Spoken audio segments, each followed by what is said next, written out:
Drone ఎగరేసిందని, drone ఎగరేస్తే ఎవరైనా అనుమతి తీసుకోకుండా ఒక డ్రోన్ ఎగరేస్తే ఆ డ్రోన్కు 500 రూపాయలు ఫైన్ వేస్తారు అధ్యక్ష. కానీ పార్లమెంట్ సభ్యుడిగా, కాంగ్రెస్ పార్టీ వర్కింగ్ ప్రెసిడెంట్గా నన్ను అరెస్టు చేసి జైలుకు పంపించి మామూలుగా దానికి 500 రూపాయల ఫైన్ ఉంటే బిలో 7 years ఉంటే రిమాండ్కే పంపరు, పోలీస్ స్టేషన్ బెయిల్ ఇవ్వాలి. కానీ అధికారాన్ని అడ్డం పెట్టుకొని అన్ని రకాల వ్యవస్థల మీద ప్రభావితం చేసి చర్లపల్లి జైలుకు పంపించి నక్సలైట్లు, ఐఎస్ఐ తీవ్రవాదులు ఉండే డిటెన్షన్ సెల్లో ఒక కాంపౌండ్లో ఏ ఒక్క ఖైదీని లేకుండా 7 ఫీట్ల బై 12 ఫీట్లు ఉంటే అందులో 3.5 ఫీట్లు పండుకోవడానికి దిమ్మె ఉంటుంది, ఒక చిన్న బాత్రూమ్ ఉంటుంది అధ్యక్ష.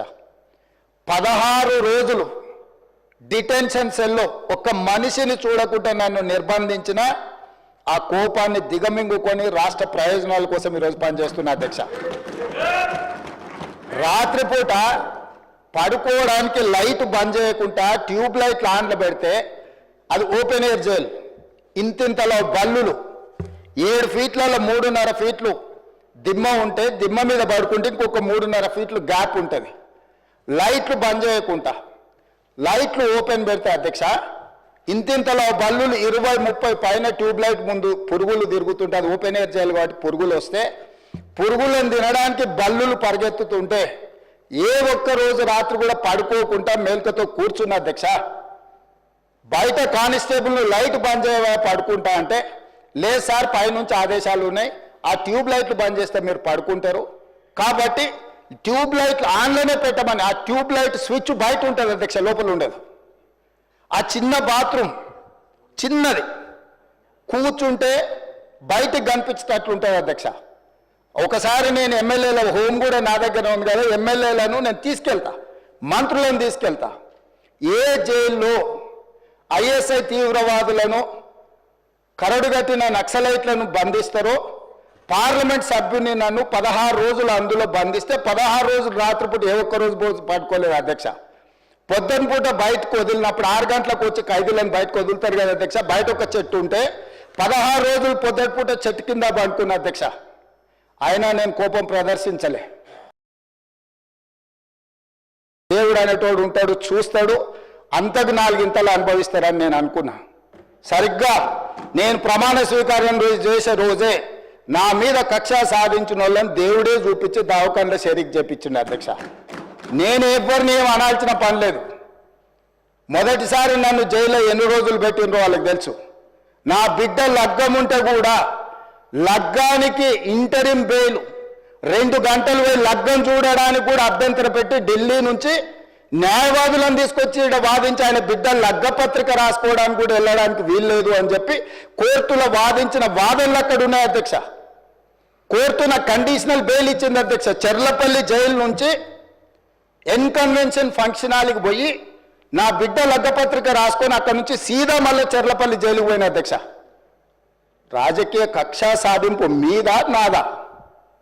నా బిడ్డ లగ్గానికే పోకుంటే నన్ను అడ్డుకున్నా ఎవరికైనా అధ్యక్ష, మన పిల్లల కంటే మనకేముంటుంది అధ్యక్ష ఈ భూమి మీద?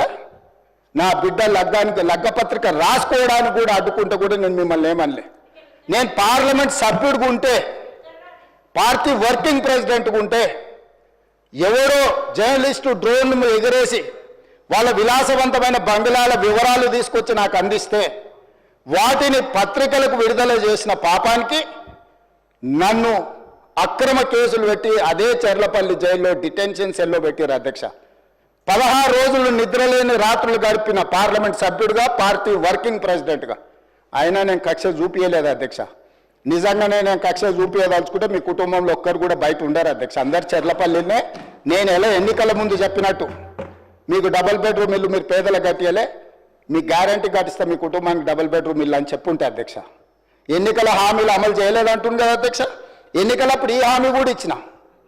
ఆ కుటుంబానికి చర్లపల్లి జైల్లో డబుల్ బెడ్రూమ్ కట్టిస్తా, కొడుకు కోడలు అల్లుడు బిడ్డ ఉంటే వేరే వేరే ఎందుకుంటారు, అందరినీ కలిసి ఒకటే దగ్గర ఉండేటట్టు కట్టిస్తాను.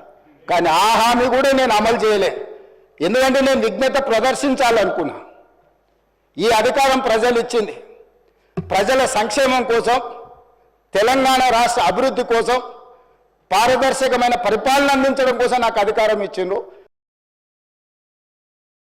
తమ దాకా వస్తే కానీ తమకు అర్థం కాదన్నట్టు నిజంగానే కక్ష సాధింపు చర్యలకు పాల్పడే ఆలోచననే ఈ రాష్ట్ర ప్రభుత్వానికి ఉండి ఉంటే ఈరోజు అక్కడ కూర్చొని అక్కడ నించొని నోటికొచ్చింది మాట్లాడే అవకాశం ఉండకపోతుండే.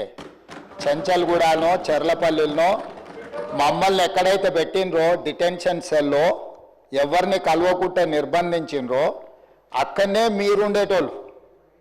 కానీ మా ప్రభుత్వం 15 నెలల్లో ఎవరి మీద కూడా కక్ష సాధింపు చర్యలకు పాల్పడలేదు. అధ్యక్ష,